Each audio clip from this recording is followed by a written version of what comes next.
Niels Bohr. Early life. Niel Henrik Bohr was born on October 7, 1885 in Copenhagen, Denmark, and died on November 18, 1962, also in Copenhagen. Bohr was born into a family of four with two other siblings. It seems like the apple didn't fall far from the tree, as Bohr's father was also quite the genius. In his career in physiology, he was able to become a professor at the University of Copenhagen and was nominated for two Nobel Prizes. Bohr would eventually follow in his father's footsteps and enroll at the University of Copenhagen in 1903 with the notion of becoming a physicist, and would eventually graduate with his doctorate in 1911. Before I go over his achievements, I would like to talk about his education and how he became such a genius. His parents were very serious about his education, and personally homeschooled him till about the age of 7, when he was sent to a formal school called Gamelholm Grammar School, where he would stay till he would leave for university.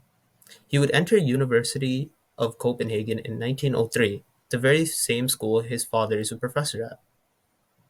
While still a student, Bohr won a contest put on by the Academy of Sciences in Copenhagen for his investigation into the measurements of liquid surface tension using oscillating fuel jets.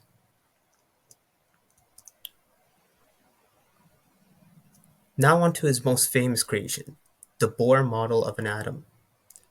In 1913, on the basis of Rutherford's theories on atomic structure, Bohr developed and published his own theory on atomic structure, known as the Bohr Model, which depicted the atom as a positively charged nucleus surrounded by a negatively charged electron that orbits the nucleus, similar to how planets orbit the sun, but with electromagnetic forces instead of gravitational forces, like how the sun is.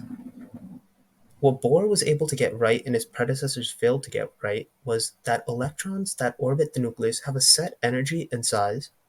The energy of an orbit is related to its size. So the lowest amount of energy would typically be found in the lowest orbit, like this orbit right here. And radiation is emitted when an electron moves from a higher orbit to a lower orbit. So say this electron right here was to fall from this orbit to this one, a certain amount of energy or radiation would be emitted. He was also the one who introduced the idea that electrons orbit the nucleus in discrete orbits around the nucleus, and that the chemical properties of an element would be determined by the number of electrons in its valence shell. For example, like the alkali metals like lithium, sodium, and potassium all have the same number of electrons in their valence shell. So they all show similar properties like high thermal and conductivity, and how metals like the alkaline earth metals all share the same properties of low thermal property and low conductivity. Later, Bohr's model would be built upon by other physicists like Schrödinger. Schrödinger's model is still used today, and the main difference is that the main difference he hypothesized that electrons move in clouds and the position is uncertain, and this would be the basis of her quantum physics. Right here is Schrödinger's model, and as you can see, the position of the electrons are not specifically given, and there's just this rough outline of where they would be.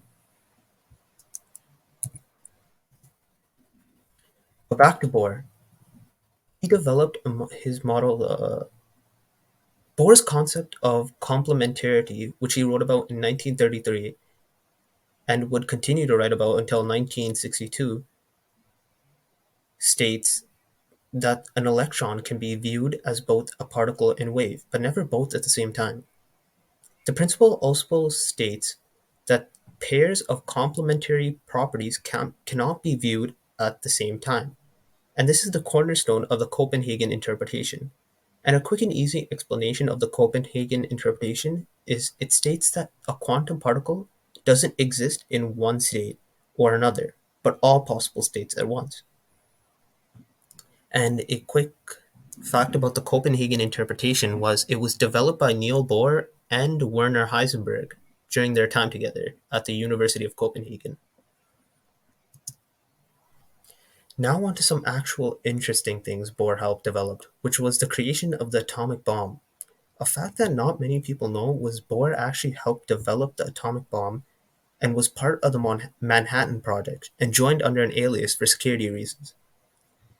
After the discovery of fission, Bohr was aware of the possibility of making an atomic bomb, and in 1943, when Bohr was briefed on the status of an Allied project, he quickly joined as an advisor and would prove to be an integral part of the project.